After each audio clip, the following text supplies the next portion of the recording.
Hello বন্ধুরা, আমি মাম্পি। আমার নতুন একটি রান্নার ভিডিওতে তোমাদের সকলকে জানাই স্বাগত।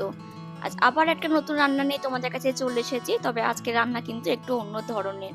আজ নিয়ে চলে এসেছি বাচ্চাদের খুবই পছন্দের একটি খাবার, চাউমিন। তবে শুধু বাচ্চা কেন, বাচ্চা বড় সকলেই কিন্তু এই চাউমিন খেতে আমরা খুবই ভালোবাসি।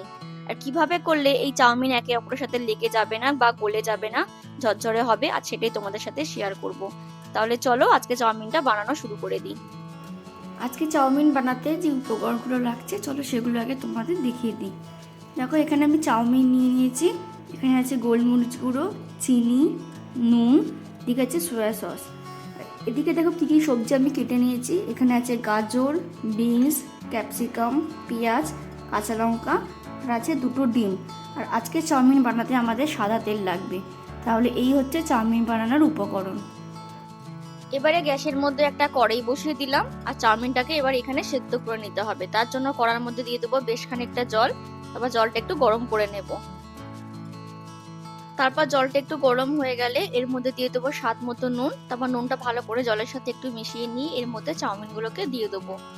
চাউমিনগুলো কিন্তু আমি ভেঙে নিইনি, এরকম গোটা গোটাই দিয়ে দিচ্ছি। এটা সেদ্ধ হওয়ার সময় কিন্তু আপনা আপনি গরম জলের মধ্যে ছেড়ে যাবে।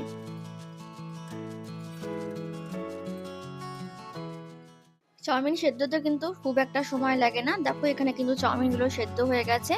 এবার একটা চাউমিন নিয়ে তোমাদের দেখিয়ে দিচ্ছি। এইভাবে একটা চাউমিন নিয়ে একটু প্রেস দিলে কিন্তু খুব সহজেই যদি দু টুকরো হয়ে যায়, তাহলে কিন্তু ভাববে চাউমিন ভালোভাবে সেদ্ধ হয়ে গেছে। এবার এগুলো একটা ছাঁকনির সাহায্যে জল থেকে ছেঁকে তুলে নেব, আর সঙ্গে সঙ্গে দিয়ে দেবো ঠান্ডা জলের মধ্যে।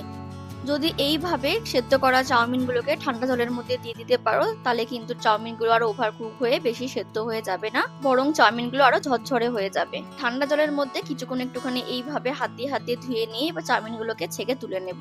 এবার একটা ছোট বাটি নিয়ে নেবো, আর এর মধ্যে দুটো ডিম ফাটিয়ে নেব। আমি দুটো ডিম ব্যবহার করেছি, তোমরা চাইলে এর থেকে কম বা বেশি ডিম ব্যবহার করতে পারো। ডিম দুটো ফাটানো হয়ে গেলে এবার আমি এর মধ্যে দিয়ে দিলাম স্বাদ মতো নুন আর সামান্য একটুখানি গোলমরিচের গুঁড়ো। তারপর খুব ভালো করে একটা চামচের সাহায্যে ডিমটাকে ভালো করে ফেটিয়ে নেব।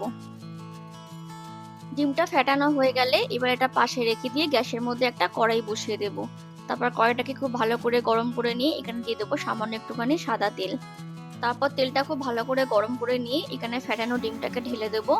আর তারপর খুন্তি দিয়ে ডিমটাকে ভালো করে একটু এইভাবে খেটে খেটে ডিমটাকে ছোট ছোট টুকরো করে নেব। এইভাবে করলে কিন্তু ডিমগুলো খুব সহজেই ছোট ছোট টুকরো হয়ে যায়। তারপর খুন্তির মাথাটা দিয়ে একটু এইভাবে গুঁড়ো গুঁড়ো করে নেব। এবার ডিমের টুকরোগুলোকে কড়া থেকে তুলে নিয়ে অন্য একটা পাত্রের মধ্যে রেখে দেব। তারপর ওই কড়ার মধ্যে দিয়ে দেবো আরো খানিকটা সাদা তেল। তারপর তেলটাকে ভালো করে গরম করে নিয়ে এবার সবজিগুলোকে ভালো করে ভেজে নেব। তবে সব সবজিগুলো কিন্তু একসঙ্গে ভাজতে যাবে না, কারণ সব সবজিগুলো কিন্তু ভাজার টাইম আলাদা আলাদা। প্রথমে আমরা এখানে দিয়ে দেবো গাজর আর বিনস গুলো। তারপর মিডিয়াম ফ্লেমে গাজর আর বিনস গুলোকে একটু হালকা করে ভেজে নেব। এইভাবে একটু নাড়িয়ে চাড়িয়ে সবজিগুলোকে একটু ভেজে নেব।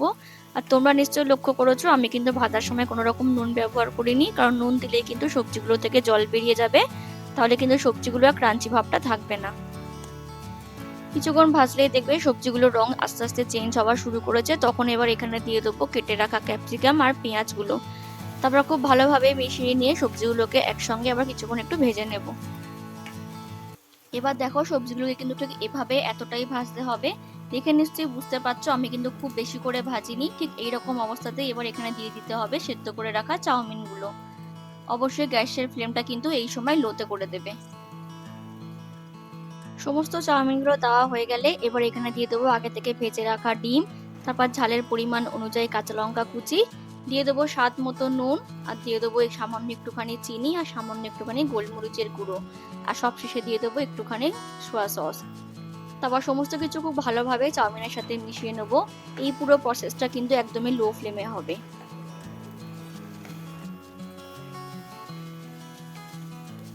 চাউমিনের সাথে সমস্ত সবজিগুলো ভালো করে মেশানো হয়ে গেলে এবার গ্যাসের ফ্লেমটাকে লো থেকে মিডিয়াম করে নিয়ে আরো কিছুক্ষণ একটু চাউমিনটাকে নাড়িয়ে চাড়িয়ে নেব। আর তার সাথে এখানে নুনটাকেও চেক করে নিতে হবে, যদি নুনের পরিমাণ কম লাগে নুনটাকে দিয়ে ভালো করে কিন্তু চাউমিনের সাথে একটু মিশিয়ে নিতে হবে। তারপর এখানে আর কিছু করার নেই, এবার এটাকে নামিয়ে নিয়ে গরম গরম পরিবেশন করতে পারো। আর আমিও আমার তৈরি আজকে চাউমিন তোমাদেরকে আজকে পরিবেশন করে দেখিয়ে দিই। তোমরা দেখে নিশ্চয়ই বুঝতেই পারছো চাউমিন কিন্তু একেবারে ঝরঝরে হয়েছে, একটার সাথে একটা মোটেও লেগে নেই। আর তারপর চাউমিনটাকে আমি একটা প্লেটের মধ্যে সাজিয়ে নিয়ে ওপর থেকে দিয়ে দিলাম বেশ খানিকটা টমেটো কেচাপ আর দিয়ে দিলাম একটুখানি স্যালাড। আমি এখানে চিলি সস ব্যবহার করিনি, তোমরা যদি চিলি সস খাও তাহলে চিলি সসটাও কিন্তু এখানে দিয়ে দিতে পারো। সবকিছু ভালো করে সুন্দর করে গুছিয়ে নিয়ে আমার চাউমিন কিন্তু পরিবেশনের জন্য একবারে তৈরি। তাহলে বন্ধুরা, এই ছিল আমার আজকের রেসিপি এগ চাউমিন। তোমাদের কেমন লাগলো প্লিজ কমেন্ট করে জানিও। আর এরকমই যদি আরো নানা রকমের স্ন্যাক্স দেখতে চাও তাহলে আমি ভিডিও শেষে লিংক শেয়ার করলাম, তোমাদের কাছে দেখার অনুরোধ রাখলাম। আজকের এই এগ চাউমিন তোমাদের কেমন লাগলো প্লিজ কমেন্ট করে জানিও। ভালো লাগলে একটা লাইক করে দিও আর আমার চ্যানেলটাকে সাবস্ক্রাইব করে দিয়ে আমার পাশে থেকো। দেখা হবে পরের অন্য কোনো একটা রান্নার ভিডিওতে। ততক্ষণের জন্য ভালো থেকো, সুস্থ থেকো এবং অবশ্যই সাবধানে থেকো। টাটা।